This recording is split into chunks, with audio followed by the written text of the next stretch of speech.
जिस हिंदू का खून न खौला वो खून नहीं वो पानी है। पता नहीं हिंदू धर्म के ठेकेदार जो बैठे हुए हैं, बीजेपी के नेता, आरएसएस के नेता, उनका खून नहीं खोलता है, उनके बच्चों का खून नहीं खोलता है। उनके बच्चे ऑक्सफोर्ड, कैम्ब्रिज, अमेरिका, इंग्लैंड में पढ़ते हैं और आपके बच्चों का खून खोलवाते हैं और खून खोल जाता है।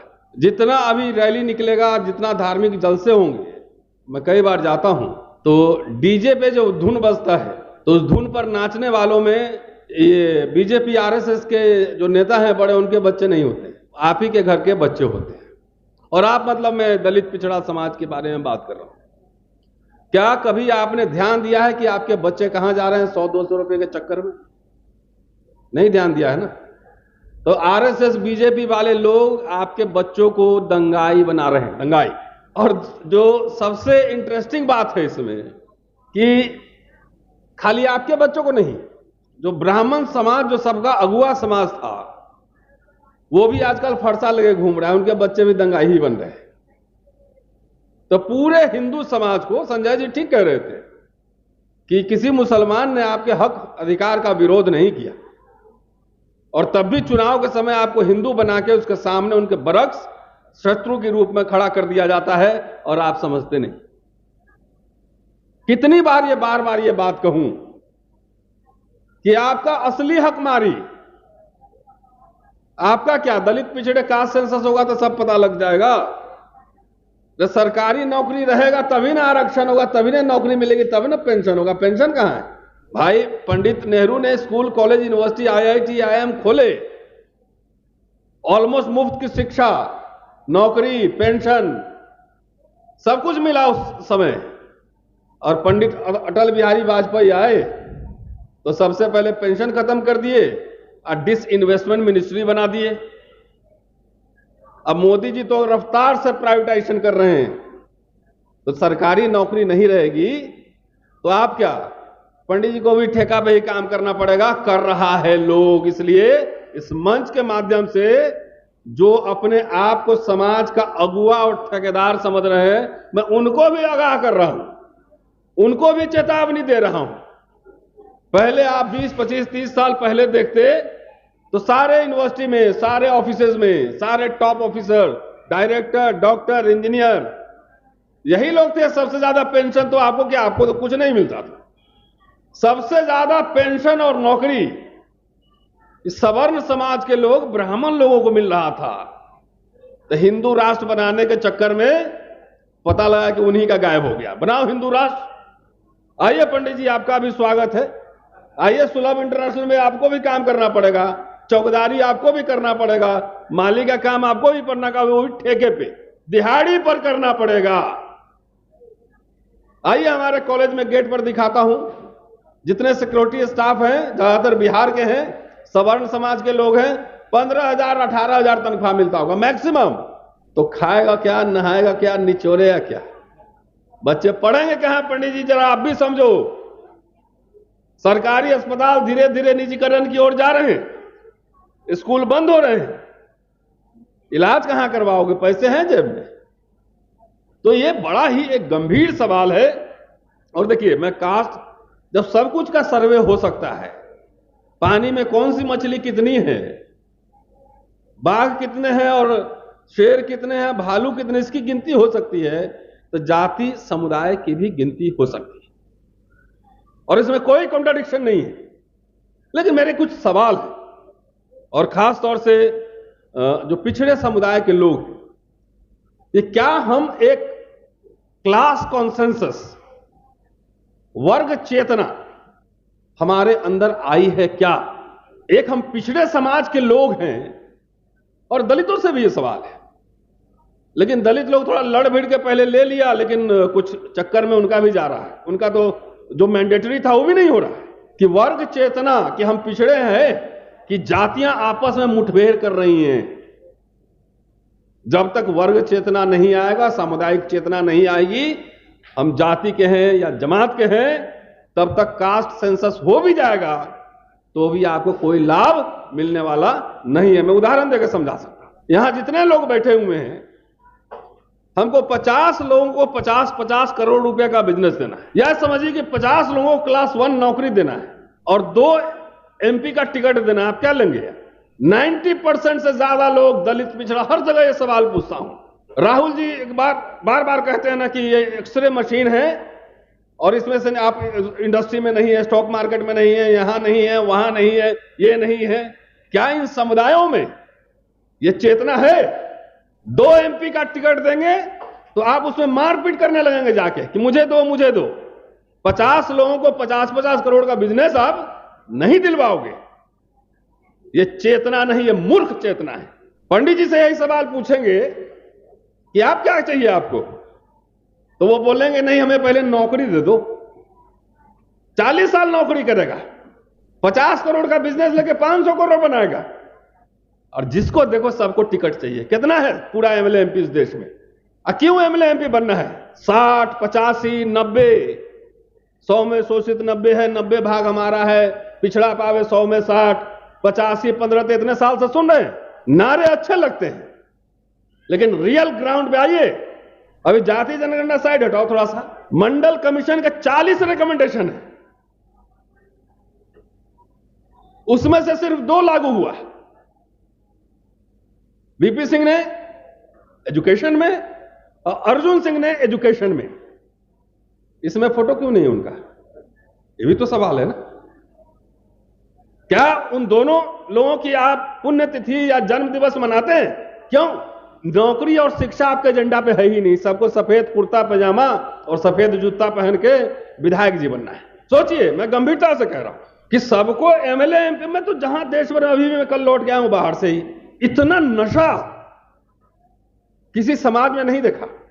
अमेरिका में ब्लैक्स ने नहीं कहा कि हमें राष्ट्रपति बनना है, उन्होंने कहा कि मुझे हिस्सेदारी चाहिए, और रिजर्वेशन पहले यहां था। अमेरिका में अफर्मेटिव एक्शन बाद में आया, 70 के दशक में आया। उन्होंने कहा मुझे हिस्सेदारी चाहिए, ब्लैक बिजनेस चाहिए, पैसा चाहिए, सरकारी ठेकों में मेरी हिस्सेदारी चाहिए। उन्होंने ये मांगा, और 50-70 सालों में अब जाके देखो पूरे दुनिया के स्पोर्ट्स में ब्लैक राज कर रहे हैं, हॉलीवुड में राज कर रहे हैं, और अपति है, मिलियनर बिलियनर है।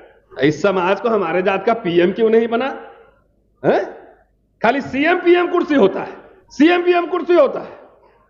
2 तो ठाकुर हमारे पीएम हुए हैं, चंद्रशेखर जी और एक और हुए हैं, विश्वनाथ प्रताप सिंह। तो सारे ठाकुर पीएम बन गए। उत्तर प्रदेश में 50 सालों में शुरू के 24 साल तक ब्राह्मण सीएम रहे, वहां 7 सीएम रहे, 50 से लेकर 90 तक, तो सारे ब्राह्मण सीएम बन गए। इस समाज को क्या हुआ है? सोशल मीडिया पर देखिए, बाबू जगजीवन राम को पीएम नहीं बनाया, तो इनको पीएम नहीं बनाया। अरे बाबू जगजीवन राम ने लाखों लाख दलितों के घर में नौकरियां दी, पेंशन मिला। जो पैंट शर्ट पहन के बाप के पेंशन के पैसे से घूम रहे हो, वो कैसे मिला है तुमको पता नहीं। बाबा साहब जिंदगी भर ये कहते रह गए कि शिक्षा और रोजगार का सवाल हमारे लिए जीवन मरण का सवाल है। बार बार जाके देखिए, ग्रीवांश जब शेड्यूल कास्ट में लिख रहे हैं वो, और कहीं दलित पिछड़े नेताओं और समाज के एजेंडा पे न शिक्षा है न रोजगार है। तो कास्ट सेंसस करा के करो, क्या करेंगे आप? 40 में से 2 रिकमेंडेशन लागू हुआ है, 38 बाकी है, अभी उसमें क्यों नहीं लड़ाई हो रही है? आखिर सेंसस होगा तो किस बात का होगा? जाति जनगणना सिर्फ आंकड़ा है। सोशल पॉलिटिकल जो मामला है, इंपावरमेंट का पैमाना नहीं है, सोशल इकोनॉमिक इंपावरमेंट का पैमाना। तो 38 रिकमेंडेशन लागू नहीं हुआ, और उसमें कोई लड़ाई नहीं, कोई बहस नहीं। दलित लोग को सीएम पीएम बनने में नौकरी चला गया, पूरा लड़ाई लड़ रहा है, 90-85 लड़ रहा है। मैं बार बार ये सवाल उठा रहा हूं कि सांसद जो है ना 545 ही बन सकते हैं। अभी भी तो है, बीजेपी के पास सबसे ज्यादा एमपी है दलित और पिछड़ा, है कि नहीं है? प्रधानमंत्री खुद ओबीसी है। मैं नीची जात का हूं, तो मंडल कमीशन 1 वीपी सिंह लाए, मंडल कमीशन 2 अर्जुन सिंह लाए। ये पिछड़ा प्रधानमंत्री कोई लाया है? कुछ लाया है? कि जो मिला था आपको पहले, थोड़ा बहुत उसको छीन रहा है, और तब भी आप उसकी पालकी ढो रहे हो। मुझे पता है 44% 2019 के चुनाव में पिछड़ों ने वोट दिया बीजेपी को। तो अपने हाथ में कुल्हाड़ी लेके अपना पैर काटोगे तो कास्ट सेंसस हो जाएगा तो क्या हो जाएगा? जब तक कि एजेंडा नहीं हो, मैं इस समाज से पूछना चाहता हूं कि आप सगुन परंपरा में हैं कि निर्गुण परंपरा में। इसी में सवाल का जवाब छुपा हुआ है।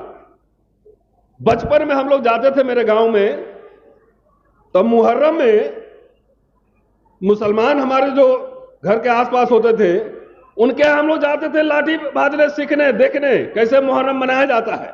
हिंदू भी शामिल होते थे। आज आप क्यों नहीं जा रहे हो? आरएसएस के एजेंडा पे खेल रहे हो। जितने इतनी जातियां हैं उतना एक एक टिकट ही बांटेगा तो सब जाति का कोटा पूरा नहीं होगा। तो यादव को दे दिया तो कुशवाहा नाराज, कुशवाहा को दे दिया तो कुर्मी नाराज, जाटव इधर हो गया तो जाट इधर हो गया तो सैनी यहां हो गया। ये तो खेल चल रहा है। नहीं समाज के एजेंडे पर, नहीं समाज के नेताओं के एजेंडे पर शिक्षा और रोजगार नहीं। आखिर निर्गुण परंपरा में कौन है? कबीर है, फूले हैं। सगुन में तुलसीदास है। धीरे धीरे आप लोग धीरे धीरे हिंदू सगुन परंपरा में चले गए हैं और मुसलमानों के खिलाफ आपको खड़ा कर दिया गया। अगर यही चेतना है, बिहार में तो हुआ है सर्वे, हुआ है कि नहीं हुआ है? हुआ है ना सर्वे? तो बिहार में बीजेपी कैसे जीत गई वहां पर? क्योंकि इन पिछड़ों ने ही वोट दिया है। दलितों में भी दलित वोट दिया। अभी सरकार बनने के बाद सबसे पहले ज्यादा बुलडोजर चले हैं पासवान जी के घर पे। चले कि नहीं चले उमसुदा साहब हैं? क्योंकि मोदी जी आरएसएस उनका एक ठेकेदार को खरीद लिया है जिसका नाम है चिराग पासवान। तो जात के नेता को बनाओगे तो ये सब खरीदना आसान होता है ऐसे चुटकी भर में। कोई पिछड़ा समाज में ये चेतना है कि पिछड़ा समाज का व्यक्ति होगा, चाहे किसी कास्ट का हो, उसको जो हमारे हक की बात करेगा, हमारे लिए लड़ेगा, उसको हम नेता बनाएंगे। ये पिछड़े वर्ग में ये चेतना है कि जो दलित समाज का व्यक्ति है, जो हमारे लिए लड़ रहा है, उसको हम अपना लीडर मानेंगे। आप में चेतना ये है और ये आरएसएस बीजेपी ये बात समझ चुका है कि इनके जात का एक टिकट दे दो ये खुश हो जाएगा। क्या चहल साहब सही बात कर रहा हूं? जात का टिकट दे दो खुश हो जाएगा। कहां किसी ब्राह्मण ने हल्ला किया कि हम सीएम पीएम बनाएंगे? मोदी जी उनके काम कर रहे हैं, पिछड़ा को बैठाया है, सारा काम पॉलिसी डिसीजन, पॉलिसी मेकिंग जितना हो रहा है सरेआम एनएफएस हो रहा है, हुआ ना? कोई हलचल नहीं है। हम लोग पागल की तरह हर सेशन में यहां आके बोलते रहते हैं, लेकिन कोई फर्क नहीं पड़ता। ये भी हम जानते हैं, इलेक्शन आएगा तो सब अपने अपने जात का नेता ढूंढने लगे। हमारी अर्थव्यवस्था में हिस्सेदारी कितनी हो, इसमें कोई चर्चा है? सेंट्रल गवर्नमेंट एक पॉलिसी बनाए कि ठेकेदारी में हिस्सेदारी कैसी हो, इसकी कोई चर्चा है? हमारा 5 वाइस चांसलर बने, 500 प्रोफेसर बने, चर्चा है? नहीं, सिर्फ पॉलिटिक्स में चर्चा है। और पॉलिटिक्स भी वैसी चर्चा है, बाबा साहब अंबेडकर बार बार कहा करते थे कि राजनीति बहुत ही गंभीर विषय है, इसको करने के लिए एक अच्छा वक्ता होना चाहिए, उसको इतिहास का ज्ञान होना चाहिए, उसको अर्थशास्त्र का ज्ञान होना चाहिए, उसको पॉलिटिकल साइंस का ज्ञान होना चाहिए, ये सब होना चाहिए। एक गंभीर विषय है राजनीति करना। यहां राजनीति करने का मतलब लोग समझते हैं टिकट लेना, खाली एमएलए एमपी बनना। और ये आरएसएस डिजाइन समझ चुका है, इसलिए हर जात का एक ठेकेदार बनाया हुआ है। ठेकेदार उधर से लेता है और ठेकेदार जब उसको जात को पीटो, उसको हकमारी करो, एक ठेकेदार खाली पकड़े हो। तो मुझे समाज से अपील करना है कि अपने जात के ऐसे नेताओं का बाइकआउट करो, बाइकआउट को, उसको वोट मत दो। लेकिन यह बात समझ में नहीं आती है। यही कारण है कि आरएसएस जिस दिन देख लेगी कि जाति जनगणना से हमें लाभ है, वो कराएगी, और नहीं तो ये नहीं कराएगी। आपको गोल मोल घुमाते रहेगी, घूमते रहिए, और बाकी तब तक हम पूरे अधिकार छीन लेंगे। अरे जो है पहले उसको तो बचाओ भाई। इसमें डिबेट नहीं हो रहे, समाज में हलचल नहीं है, आंदोलन नहीं। मुझे दे दो जी, भीख दे दो। कोई आंदोलन है, कोई रैली है नहीं, ये हमारा काम नहीं है। ये काम समाज है, समाज के लीडर्स का काम है। वो लोगों को मोबिलाइज करे। हम लोग तो अपना रिस्क लेकर जितना हो सकता है उतना कर ही रहे। आप सभी का बहुत बहुत शुक्रिया। Thank you.